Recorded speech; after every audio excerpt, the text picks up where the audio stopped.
Guidance के second part को लेकर आई हूँ। 2 पॉइंट आप लास्ट वीडियो में देख चुके हैं, पढ़ चुके हैं। अब अगला पॉइंट जो बचा हुआ है नीड्स ऑफ गाइडेंस का, आज मैं विस्तार पूर्वक चर्चा करूंगी ताकि आप समझ सके कि हमें निर्देशन की कहाँ कहाँ आवश्यकता है। तो आइए हम विस्तार से नीड्स ऑफ गाइडेंस का सेकेंड पार्ट को हम देखें, नीड्स ऑफ गाइडेंस को हम अच्छे से जाने, अगले पॉइंट को की ओर चलते हैं। तो हम अगला जो पॉइंट है शैक्षिक दृष्टिकोण से निर्देशन की आवश्यकता, तो आज हम इसके बारे में विस्तार से जानेंगे। नीड्स ऑफ गाइडेंस के शैक्षिक दृष्टिकोण की में कहाँ कहाँ जरूरत पड़ती है, क्योंकि हर मनुष्य का अपना उनकी मानसिक क्षमता होती है, उनकी योग्यता, उनकी अभिक्षमता होती है। उनको सही शैक्षिक निर्देशन देकर सही दिशा में उनको शैक्षिक रूप से सक्षम और सबल बना सकते हैं। तो यहाँ शैक्षिक निर्देशन की आवश्यकता बहुत ज़्यादा बढ़ जाती है, क्योंकि शिक्षा ही एक व्यक्तित्व के विकास का बहुत बड़ा माध्यम है, आधार है। ऐसे में अगर शिक्षा के क्षेत्र में जहाँ भी अगर बच्चे अगर कहीं भी मिसगाइड होते हैं, उनका पूरा करियर गड़बड़ा जाएगा और वैसे में बच्चे निराशा, हताशा और कुंठा के शिकार हो जाएंगे। उनका समय, श्रम और उनकी मेहनत बेकार हो जाएगी, उनका पैसा भी बेकार होगा, समय तो अनमोल है ही। इस तरह से शैक्षिक दृष्टिकोण से सही दिशा निर्देशन देने के लिए निर्देशन की आवश्यकता बहुत महत्वपूर्ण है। खास करके अगर देखा जाए हायर सेकेंडरी के बच्चों को, जहाँ पर उनके करियर का टर्निंग पॉइंट है, यहाँ पर उन्हें निर्देशन की आवश्यकता बहुत ज्यादा पड़ती है। जैसे फर्स्ट इसका जो सब पॉइंट है, पाठ्यक्रम का चयन सबसे महत्वपूर्ण होता है कि अगर हम शिक्षा के क्षेत्र में आगे अपनी उपलब्धि किस लाइन में आगे बढ़ेंगे, कौन से पाठ्यक्रम का चयन करें, किस दिशा में हमारा आगे का जो हमारा शिक्षा होगी, हमारा अध्यापन का कार्य होगा, अध्ययन का कार्य होगा, कौन सा क्षेत्र में कौन सा सही करिकुलम का चुनाव मेरे लिए उचित होगा। वैसे में चूंकि एक बच्चा इतना सक्षम नहीं होता है कि अपना निर्णय स्वयं ले सके, इतना भी कैपेबल नहीं होता है, ना तो उनके पास अनुभव होती है और ना ही उनमें इतनी क्षमता होती है, और कोई जरूरी नहीं कि उनके माता पिता भी इतने सक्षम हो।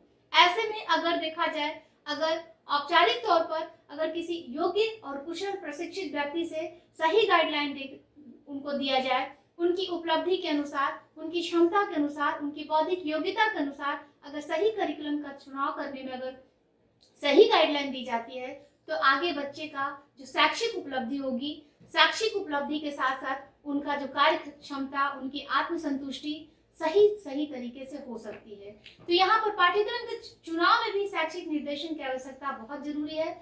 नेक्स्ट पॉइंट है अपव्यय व अवरोधन। चूंकि अगर देखा जाए शिक्षा का जब से सार्वभौमिकरण हुआ है, जब से राइट टू एजुकेशन के तहत सबको शिक्षा उपलब्ध कराने की बात की गई है, यहाँ पर अपव्यय और अवरोधन की भी समस्या आई है। क्योंकि नामांकन तो सभी बच्चों का हो जाता है।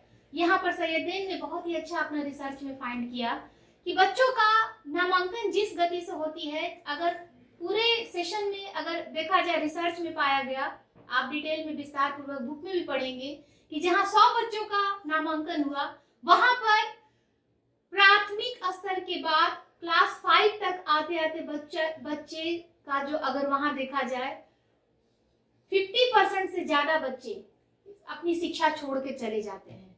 और जब हायर सेकेंडरी की बात आती है, वहां तक में बच्चे मात्र 47%, 49% तक ही रह जाते हैं, जिसके कारण आगे उतने ही बच्चों को शिक्षा मिलती है। जिससे यहाँ दिक्कत क्या होती है, एक तरफ इतने बच्चे का नामांकन हुआ, जितनी भी सरकार की तरफ से योजनाएं बनी, उनकी तैयारियां हुई या उनके तरफ से एफर्ट लगाए गए, उन सब का अपव्यय हुआ और बच्चों की शिक्षा में बाधा आई तो उनका अवरोधन भी हुआ। उतने सारे बच्चे शिक्षा से अवरुद्ध हो गए, अब वंचित रह गए। यहाँ पर अपव्यय और अवरोधन की भी समस्या है कि कैसे अपव्यय और अवरोधन को दूर किया जाए, शैक्षिक निर्देशन देकर के बच्चों को शिक्षा से जोड़ा जाए और उनके नैतिक मानसिक विकास करने में, बौद्धिक विकास करने में मदद किया जाए। नेक्स्ट है विद्यार्थियों की संख्या में वृद्धि। जैसे जैसे शिक्षा का सार्वभौमिकरण हुआ, जैसे जैसे यहाँ पर राइट टू एजुकेशन के तहत सभी बच्चों को शिक्षा उपलब्ध कराने की बात आई, तब यहाँ विद्यार्थियों की संख्या भी बढ़ी है।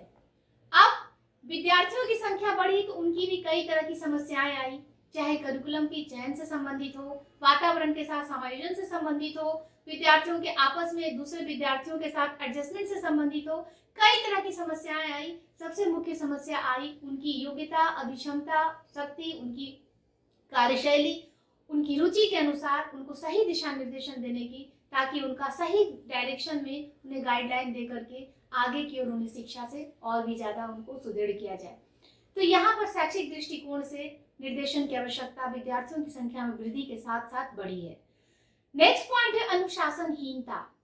आज कि अगर देखा जाए कि आधुनिकता की चकाचौंध में आज जितना ज्यादा साधन संपन्न हुए हैं, उतना ही ज्यादा अनुशासनहीन होते जा रहे हैं। आज उनकी समस्याएं बढ़ी है, विषमताएं बढ़ी है, उतना ही ज्यादा लोगों में अगर कहा जाए स्वार्थीपन, लालचपन, ईर्ष्या, कंपटीशन की भावना में एक दूसरे को पीछे छोड़ने की होड़ मची। ऐसे समय में आज आए दिन आप देखते होंगे कि किस तरह की समस्याएं बढ़ी है, जिसके कारण आज हमेशा नारेबाजी, मोर्चेबाजी, बंदी का, तो कभी हड़ताल कर दिया गया, कभी स्टूडेंट का कार्य में बाधा डालना, कभी शिक्षकों का कार्य में बाधा डालना। इस तरह से अनुशासनहीनता के कारण पठन पाठन बाधित हो रहा है।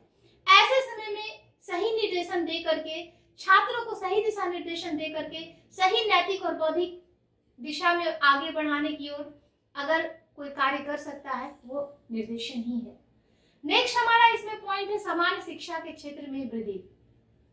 आज जैसे विद्यार्थियों की संख्या बढ़ी है, वैसे ही शिक्षा के क्षेत्र में भी वृद्धि हुई है।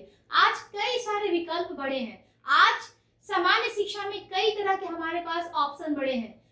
कई तरह के टेक्निकल कोर्स, वोकेशनल कोर्स, कई तरह के उनके पास degree, diploma course, distance mode से एजुकेशन, कई तरह के हमारे पास ऑप्शन भी बढ़े हैं, विकल्प भी बढ़े हैं, जिसके कारण हमारी समस्याएं भी बढ़ी है। ऐसे में जो समस्या से बाहर निकलने में, समस्या से समायोजन होने में एक शैक्षिक निर्देशन की आवश्यकताओं की भी हमें कमी महसूस होने लगती है। तो एक सही गाइडलाइन देकर के सही शैक्षिक समस्या से निपटने में, सही शैक्षिक निर्देशन देने में, यहाँ पर ताकि एक अच्छे, एक सुदृढ़, एक स्वस्थ, एक उन्नत समाज का विकास किया जा सके। एक स्वस्थ नागरिक ही एक स्वस्थ समाज का निर्माण कर सकते हैं। हमारा नेक्स्ट पॉइंट है मनोवैज्ञानिक दृष्टि से निर्देशन की आवश्यकता।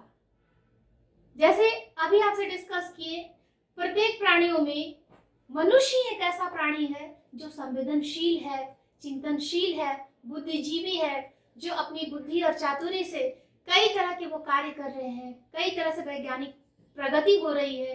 वैसे ही समाज में मिलकर जब आपस में रह रहे हैं, वातावरण के साथ संयोजन करने में, प्रत्येक तरह के व्यक्तियों के साथ, क्योंकि हर व्यक्ति अपने आप में इंडिविजुअल है, हर एक की अपनी योग्यताएं, क्षमताएं और इमोशन है, उनकी भावनाएं हैं। ऐसे में यहाँ पर मनोवैज्ञानिक समस्याएं भी बढ़ी है, क्योंकि कहीं पर भी, चाहे वो शैक्षिक परिवेश में पिछड़ते हैं, चाहे आर्थिक परिवेश में पिछड़ते हैं, या सामाजिक रूप से पिछड़ते हैं, तो यहाँ पर हर व्यक्ति मनोवैज्ञानिक रूप से भी पिछड़, उनकी समस्याएं बढ़ती है, क्योंकि हर व्यक्ति की अपनी अपनी विशेषताएं होती है। यहाँ पर हर व्यक्ति अपने अपने अहम और ईगो में बढ़ते जा रहे हैं। हर व्यक्ति का एक दूसरे के साथ कंपटीशन बढ़ने लगा है। हर व्यक्ति में आज जितनी ज्यादा ईर्ष्या, द्वेष और लालच और जितनी तरह की जो एक मनोवैज्ञानिक जो समस्याएं हैं, हताशा, निराशा, कुंठा, जहां उनकी वांछित सफलता हाथ नहीं लगती है, तो उनमें हताशा बढ़ने लगती है, डिप्रेशन के शिकार होते हैं। वैसे में मनोवैज्ञानिक समस्या से निदान करने में निर्देशन की आवश्यकताओं की कमी महसूस होने लगती है, और एक योग्य प्रशिक्षित मनोवैज्ञानिक के द्वारा, साइकोलॉजिस्ट के द्वारा, एक निर्देशक के द्वारा निर्देशन की कमी को पूरा किया जाता है। तो आइए इसमें हम जो सब पॉइंट है उसको देख ले। हमें व्यक्तिगत भिन्नताओं का महत्व। अभी अभी हम बोले कि हर व्यक्ति अपने आप में इंडिविजुअल है, प्रत्येक व्यक्ति की अपनी विशेषताएं होती है।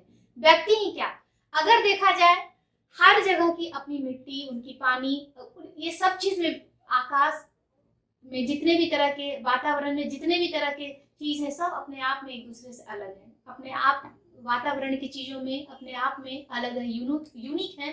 वैसे ही हर प्राणी, मनुष्य अपने आप में विशेषताएं लिए हुए होते हैं। हर प्राणी की अपनी क्षमताएं होती है, योग्यताएं होती है। वैसे में व्यक्ति भिन्नताओं का महत्व को देखते हुए यहाँ पर उनकी योग्यता, उनकी क्षमता के अनुसार, उनकी इमोशन, उनकी फीलिंग के अनुसार उन्हें सही दिशा निर्देशन देने की आवश्यकता बहुत ज्यादा होती है, क्योंकि हर व्यक्ति एक तरह के नेचर के नहीं होते हैं, एक तरह की अभिक्षमता के नहीं होते हैं, एक तरह के मानसिक डेवलपमेंट उनका नहीं होता है। तो यहाँ पर व्यक्तिगत दृष्टिकोण को लेकर के मनोवैज्ञानिक दृष्टिकोण से निर्देशन की आवश्यकता बढ़ जाती है। नेक्स्ट पॉइंट है संतोषप्रद समायोजन। क्योंकि मनुष्य को अगर देखा जाए तो एक मनोवैज्ञानिक दृष्टिकोण से भी हर प्राणी अपने आप में अलग है, उनकी समस्याएं अपने आप में अलग है। यहाँ पर सभी के साथ संतोषप्रद समायोजन करने में बहुत मुश्किल होते हैं, क्योंकि सब व्यक्ति की अपने आप उनकी इमोशन, उनका जो फीलिंग है, उनका ईगो है, एक दूसरे के साथ एडजस्टमेंट में मुश्किल होती है। ऐसे में संतोषप्रद समायोजन शैक्षिक दृष्टिकोण से, व्यक्तिगत दृष्टिकोण से, सामाजिक दृष्टिकोण से बहुत ही अहम और महत्वपूर्ण हो जाता है। तो यहाँ पर मनोवैज्ञानिक दृष्टिकोण से निर्देशन की आवश्यकताओं की जरूरत पड़ती है। अगला जो हमारा पॉइंट है भावात्मक समस्याएं। क्योंकि हर व्यक्ति की अपनी अपनी संवेदनाएं होते हैं। कुछ व्यक्ति बहुत ही एडजस्ट करने में, सबसे हर वातावरण के साथ कहीं पर भी समायोजन करने में उन्हें कोई दिक्कत नहीं होती है, लेकिन कुछ व्यक्ति का जैसे तुरंत किसी भी बात पर उत्तेजित हो जाना, चिड़चिड़ा हो जाना, निराश हो जाना, हताश हो जाना, तुरंत भर में इतने सेंटिमेंटल होते हैं कि तुरंत भावुक होकर के रोने लग जाना, या तो इस तरह से भावनात्मक समस्याओं से निपटने में भी मनोवैज्ञानिक निर्देशन की आवश्यकताएं पड़ती है। नेक्स्ट पॉइंट है अवकाश काल का सदुपयोग। क्योंकि हर व्यक्ति के पास आज जैसे जैसे वैज्ञानिक अगर प्रगति हुई है, आज हर कार्य मशीनों के द्वारा होने लगा है, हमारे पास कुछ लीजर टाइम भी बचते हैं। आज हमारे काम जल्दी होने लग गए हैं, जिसके कारण हमारे पास जो समय होता है उसका कैसे सदुपयोग किया जाए, उस दिशा में भी एक निर्देशन की जरूरत पड़ती है, ताकि वो अवकाश के समय को सही तरीके से यूटिलाइज कर सके। नेक्स्ट पॉइंट है व्यक्तित्व विकास। क्योंकि हर पर्सनैलिटी की अपनी अपनी विशेषता होती है, हर प्राणी अपने आप में अलग है, हर व्यक्ति अपने आप में एक समाज का एसेट है, अपने परिवार का एसेट है। हर व्यक्ति का इंडिविजुअल डेवलपमेंट बहुत जरूरी है। व्यक्तित्व विकास में शारीरिक विकास के साथ साथ मानसिक विकास के साथ साथ अर्जित गुणों का भी समावेश होता है। वैसे में व्यक्तिगत विकास बहुत जरूरी होता है। व्यक्तिगत विकास के लिए, सही पर्सनालिटी के डेवलपमेंट के लिए निर्देशन की आवश्यकता बढ़ जाती है। तो यहाँ पर निर्देशन की आवश्यकताओं को, अगर मनोवैज्ञानिक दृष्टिकोण से निर्देशन की आवश्यकताओं को देखा जाए, तो यहाँ पर बहुत ही जरूरत पड़ती है कि कैसे एक निर्देशन के द्वारा हर व्यक्ति का सही और सुखद समायोजन हो। तो आज हम निर्देशन की आवश्यकता को पढ़े। तो अभी हम निर्देशन की आवश्यकताओं के बारे में बहुत अच्छे तरीके से जाने। निर्देशन की आवश्यकता कहाँ कहाँ पड़ती है, निर्देशन कितना महत्वपूर्ण है हमारे लिए, कैसे हमें सामाजिक जीवन में सही एडजस्टमेंट के लिए, हमारे एजुकेशनल लाइफ में सही एडजस्टमेंट के लिए, हमारे पॉलिटिकल लाइफ में सही एडजस्टमेंट के लिए, चूंकि हम एक योग्य नागरिक बने, एक लोकतांत्रिक देश में अपने अधिकारों और कर्तव्यों के प्रति सजग और अपने आप को सही तरीके से सामंजस्य करें। मनोवैज्ञानिक दृष्टिकोण से कैसे हम एक सही तरीके से अपनी क्षमताओं और योग्यताओं को ध्यान में रखते हुए आगे बढ़े, इसमें निर्देशन हमें बहुत मददगार साबित होता है हमारे लिए।